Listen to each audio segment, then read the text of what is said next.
Bismillahirrahmanirrahim. In the name of Allah, the most gracious and the most merciful. Assalamu alaikum wa rahmatullahi wa barakatuh.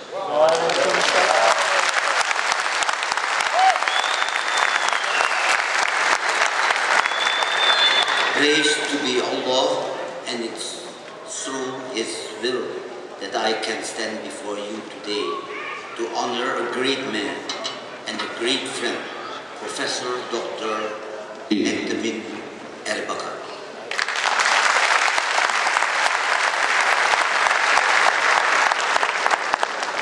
Bismillahirrahmanirrahim. Bağışlayıcı ve merhametli Allah'ın adıyla. Esselamu Aleyküm ve Rahmetullahi ve Berekatuhu. Allah'ın adıyla bugün sizleri karşısında büyük arkadaş, onurlu büyük kişi Profesör Doktor Necmettin Erbakan için duruyorum.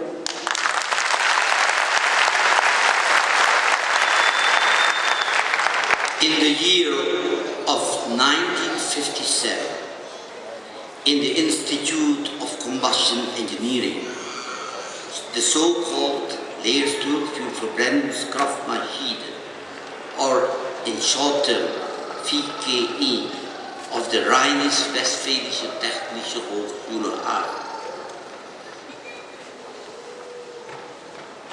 One of the most renowned German technical universities.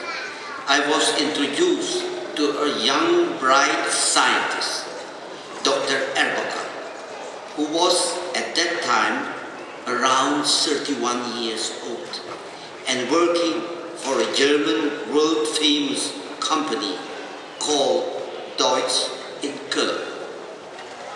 1957 yılında Aachen, Almanya'nın en ünlü teknik üniversitelerden bir tanesi, genç ve parlak bir mühendis ile tanıştım.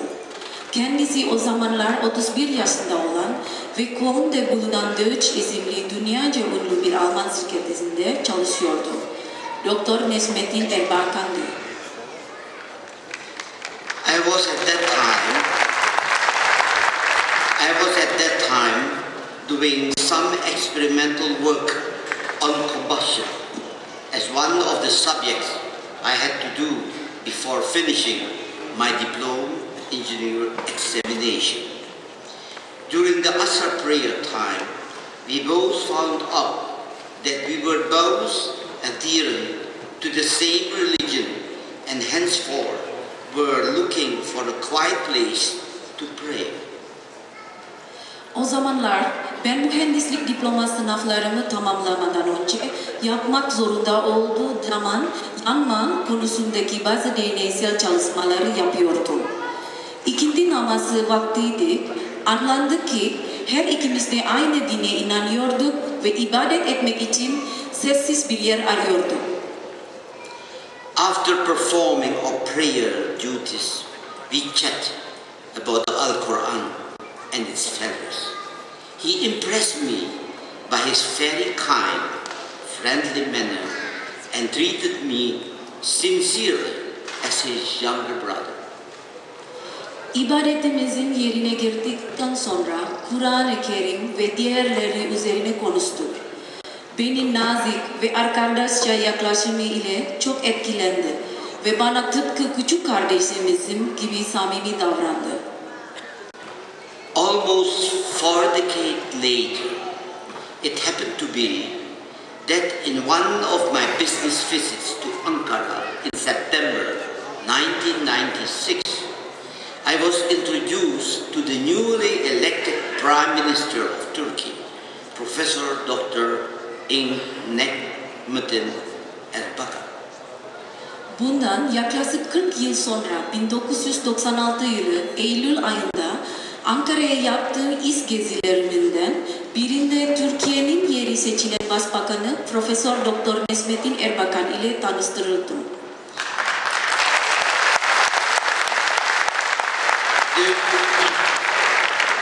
The original plan was that we were supposed to meet only for 20 minutes together.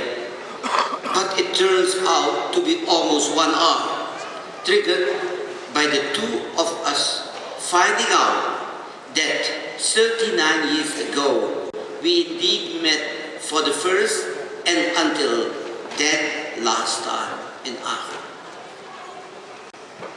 Görüşme sadece 20 dakika olacaktı. Ancak bu süre ikimizin 39 yıl önce Ağzı'nda tanıştığımız fark etmesiyle neredeyse 1 saat oldu.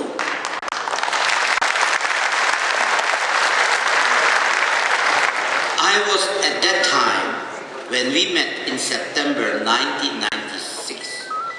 Already for 18 years, the Indonesian Minister for Research and Technology, and at the same time, the Chief Executive Officer and Chairman of the Indonesian Strategic Industry, called BPS, or Badan Pengelola Industri Strategis.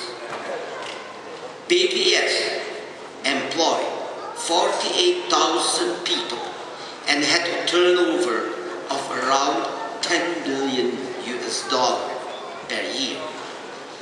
At that opportunity, I informed the Prime Minister that in August 1995, Indonesia's self-designed 68 passengers commercial airplane, the N250, had made its first flight. Karşılaştığımız zaman 1996 yılı Eylül ayında 18 yıldır Endonezya Araştırma ve Teknoloji Bakanı olarak görev yapıyordum ve aynı zamanda Endonezya Stratejik Endüstrisi'nin CEO'su ve başkanıydım. Endonezya Stratejik Endüstri 48.000 kişi istihdam etmekteydi ve yıllık yaklaşık 10 milyar dolarlık bir ciroya sahipti. Bu görüşmede Başbakanı Endonezya'nın kendi tasarladığı 68 adet N-250 ticari yolcu uçağının ilk uçuşlarını Ağustos 1995'te yaptığı konusunda bilgilendirdim. As a side note, the N250 belongs to a class of regional turboprop airplane, which are ideal to connect Indonesia's islands and cities in order to strengthen the backbone of Indonesian infrastructure. As the world's largest archipelagic nation, also referred to as the world's only maritime continent, airplanes and airports are as essential for Indonesia as for other countries' cars and highways or train and rail tracks. Bir not olarak belirtmek isterim ki N-250 Endonezya altyapısının omurgası güçlendirmek amacıyla Endonezya adalarını ve şehirleri birbirine bağlamak için ideal olan bölgesel turboprop uçaklar sınıfı ait bir uçaktır. Endonezya dünyanın en geniş adalar devleti ve dünyanın tek deniz kıtası olarak belirtilen bir devlettir. Arabalar ve otoyollar veya trenler ve demiryolları diğer ülkeler için ne kadar önemliyse uçaklar ve hava alaları da Endonezya için o kadar önemlidir. To continue my story, Prime Minister Erbakan, as an engineer, put a lot of questions after my explanation. After the meeting, we both agreed that in the coming months he would come for a working visit to Indonesia to witness the economic and technological progress that have been achieved by Indonesia. Anılarıma devam edersek, Başbakan Erbakan mühendis olarak açıklamaların ardında pek çok soru sordu. Toplantıdan sonrasında her ikimiz de kendisinin gelecek aylarda Endonezya'nın elde ettiği ekonomik ve teknolojik gelişmeleri gözlemlemek üzere ülkemize bir çalışma ziyaretinde bulunması konusunda fikir birliği vardı. In this regard, I want to underline that Turkey and Indonesia share many things together, among others that both countries' overwhelming majority of its population are Muslim. Many people in the world of those days until today are still skeptical about the compatibility of Islam with economic and technological progress or with democracy. Bu alanda vurgulamak isterim ki Türkiye ve Endonezya'nın pek çok ortak noktası vardır. Diğer ortak noktaların yanı sıra her iki ülke vatandaşlarının büyük çoğunluğun Müslüman olması da önemli bir ortak noktadır. Bugünlerde dünyanın pek çok insan İslamiye'nin ekonomik ve teknik ilerleme veya demokrasi ile bağdaşıp ve bağdaşmadığı konusunda hala şüphecidir. During his visit in early 1997, we had several discussions about his vision of the future of the world in general, and especially about our Ummah Islam, our global Islamic society. He was very concerned about the standard of living of our Ummah in the world, where many people are still living under the Prophet's line and are suffering from injustice, discrimination, exploitation, lack of education, and lack of health security. 1997 yılının başlarında gerçekleşen ziyareti sırasında genel olarak dünyanın geleceği ile ilgili görüşleri hakkında ve özellikle de küresel İslam toplumunun veya diğer bir deyişle İslam ümmeti hakkında çeşitli tartışmalarımız oldu. Hala pek çok insanın fakirlik sınırı altında yaşadığı, adaletsizlik, ayrımcılık ve sömürgeliğe maruz kaldığı eğitim ve sağlık güvencesinden yoksun olduğu dünyada ümmetimizin yaşam standartları hakkında oldukça endişeliydi. We both came to the conclusion that Indonesia and Turkey, those being countries on track regarding their development, having already achieved good economic progress, should take the initiative to encourage other countries with large Muslim population together for a summit meeting. The main purpose of that summit should be to share experience that could function as guidance for other countries who would benefit from that. Also, the summit could provide a voice vis-à-vis the developed country to rectify some of the deficiencies described above. Kalkınma anlamında yollarına devam eden, iyi bir ekonomik ilerleme kaydetmiş olan iki ülke olarak Endonezya ve Türkiye'nin geniş Müslüman nüfusu olan diğer ülkeleri bir zirve toplantısı ile bir araya getirme konusunda girişimde bulunması gerektiği sonucuna vardı. Bu zirvenin temel amacı diğer ülkeler için bir kılavuz olarak hizmet verebilecek deneyimleri paylaşmak olmalıydı. Ayrıca zirve yukarıda tanımlayan eksiklerinin bazılarını düzeltmek için gelişmiş dünya karşısında bir söz sahibi olma şansı sağlayabilir. After that brainstorming meeting with Prime Minister Professor Dr. Erbakan, I reported the result to President Suharto, convinced him of the plan, and as a consequence received his full support and his cooperation to attend the first summit. Doktor Erbakan ile gerçekleştirdiğimiz beyin fırtınası şeklindeki bu toplantıdan sonra Cumhurbaşkanı Suharto'ya sonucu rapor ettim ve plan konusunda kendisini ikna ettim ve sonuç olarak ilk toplantıya katılma konusunda kendisinin tam desteğini ve işbirliği sağladım. As a follow-up, Bangladesh, Egypt, Indonesia, Iran, Malaysia, Nigeria, Pakistan, and Turkey agreed to have the first summit meeting on the 15th of June in 1997 in Istanbul. Bunun ardından Bangladeş, Mısır, Endonezya, İran, Malezya, Nijerya, Pakistan ve Türkiye ilk zirve toplantısının 15 Haziran 1997 tarihinde İstanbul'da yapmayı kararlaştırdılar. Inspired by the summit meetings of the 8 developed countries, G8, the summit of these 8 developing countries was called Developing Aid, or D8, Forum for Economic Development Alliance, and is a forum with no adverse impact on bilateral and multilateral commitments of the member countries, emanating from their membership to other international or regional organizations.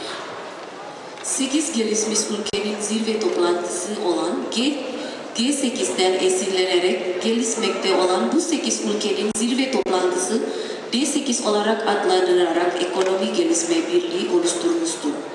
Ve aynı zamanda bu birlik üye devletlerin diğer uluslararası veya bölgesel örgütleri üyeliklerinden kaynaklanan diğer iki taraflı ve çok taraflı taahhütleri üzerinde olumsuz etkisi olmayan bir forumdur.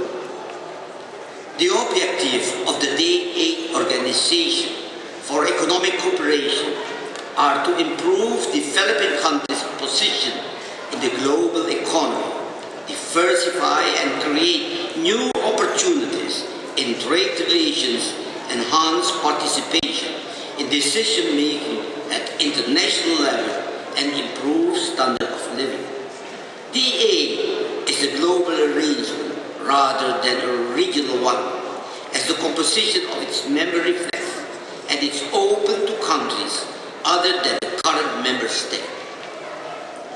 D8 Ekonomik İşbirliği Örgütü'nün amaçları, küresel ekonomide gelişmekte olan ülkelerin pozisyonunu geliştirmek, ticaret ilişkilerinde yeni fırsatlar oluşturmak ve var olanları çeşitlendirmek, uluslararası düzeyde karar verme sürecinin katılımı artırmak ve yaşam standartını yükseltmektedir. D8 üyelerinin birleşiminin de yazıldığı gibi bölgesel bir düzenlemeden ziyade küresel bir düzenlemedir ve şu anki üye devletler dışındaki devletlere de açıktır.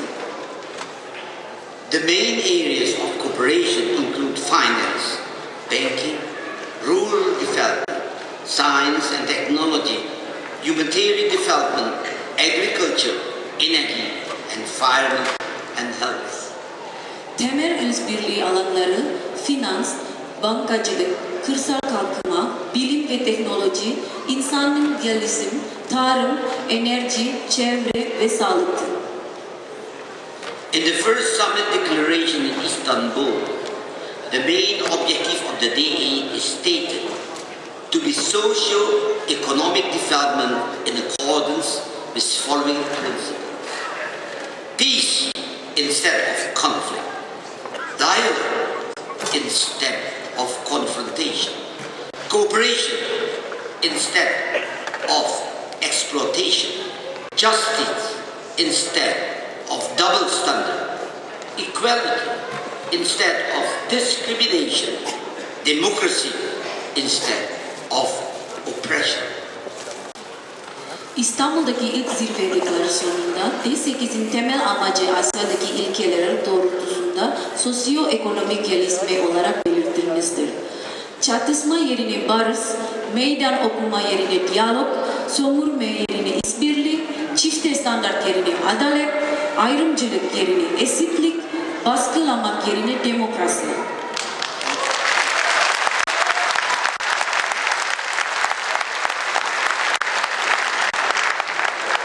As a religious person, I'm convinced that everything that is experienced by us humans has its place in the master plan of God, the Almighty, Allah subhanahu wa ta'ala. During the 39 years that lie between our first and second encounter, both Professor Dr. Nektamin Erbakan and myself have developed ourselves independently from one another. However, as we both met again, we immediately, in principle, restarted our special relationship in the same spirit, referring to the same principles which we both share in the small prayer room at the university so many years ago. Dindar bir kişi olarak biz insanları yasadığı her şeyin Allah Teala tarafından takdir edildiğine inanıyorum. Birinci ve ikinci görüşmemiz arasındaki 39 yıllık süre içinde hem Profesör Doktor Erbakan hem ben birbirimizden bağımsız olarak kendimizi geliştirdik. Ancak ikimiz tekrar karşılaştığımız zaman yıllar önce üniversitedeki küçük bir ibadet odasında paylaştığımız aynı ilkelere yönelik aynı ruhla özel ilişkimiz prensipte hemen yeniden başladı.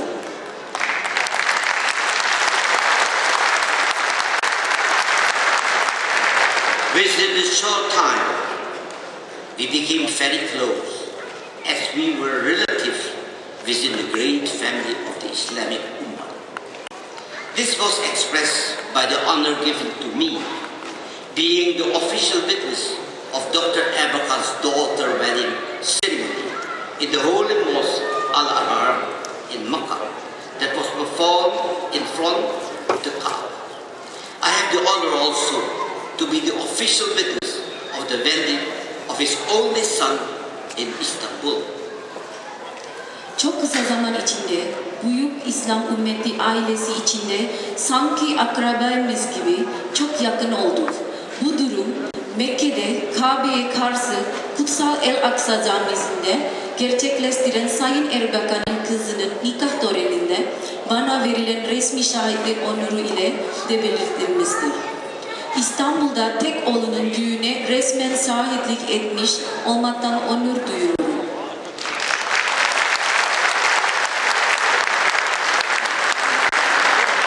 Dear brothers and sisters, today I have the honor to deliver the keynote to commemorate the day when Professor Dr. Necmettin Erbakan, almost 3 years ago, was called by Allah subhanahu wa ta'ala to face him on the 27th of February 2011 at the age of 84 years old.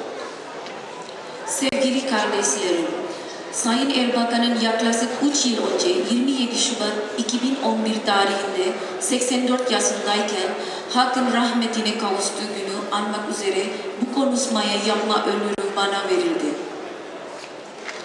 Dr. Erbakan was a gifted, bright and religious scientist and engineer who was always ready to help people, especially the Ummah Islam surrounding him.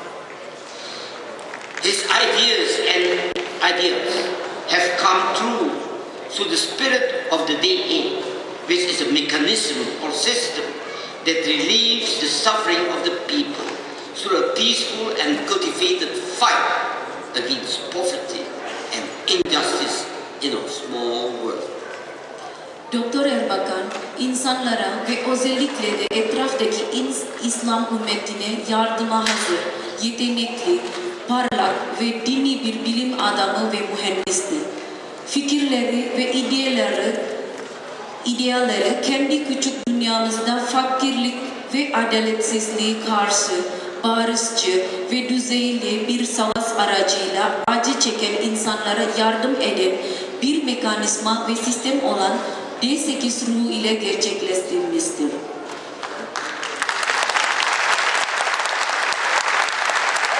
Ladies and gentlemen, as a final remark, referring to Dr. Erbakan's above-mentioned lifelong principles, let us all make our world a waiting room for heaven and not a waiting room for hell. Bayanlar ve baylar, son olarak Sayın Erbakan'ın yukarıda bahsettiğim yasam boyu bağlı olduğu ilkelerle dünyamızı cehennem için değil, cennet için bir bekleme odası haline dönüştürelim.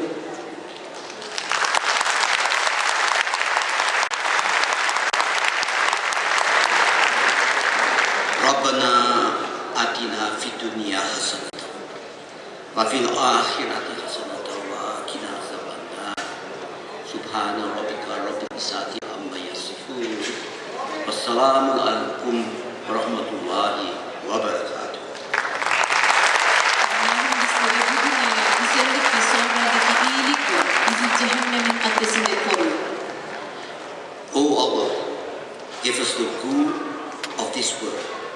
and the good of the life hereafter, and save us from the punishment of the hellfire.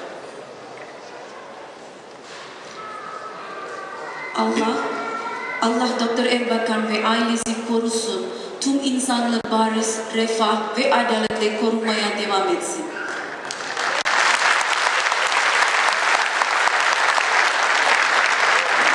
May Allah bless Dr. Erbakan and his family, and may Allah continue to protect and shower us all with the blessing of peace, prosperity, and justice for all mankind.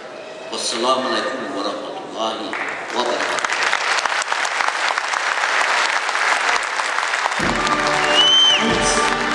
Sayın Ekselansları Yusuf Habib Bey'e çok teşekkür ediyorum. Ben Fatih Bey'i hemen buraya davet ediyorum. Paket törenimiz olacak. Yine Ahmet Tekdal Bey'i de buraya almak istiyorum. Ayhan Yılmaz Bey'i buraya almak istiyorum. Ve Akif Gülle Bey'i de buraya almak istiyorum. Erbakan Vakfımızın Genel Başkanı Doktor Fatih Erbakan Bey bu gece anısına değerli misafirlerimize plaket takdim edecekler.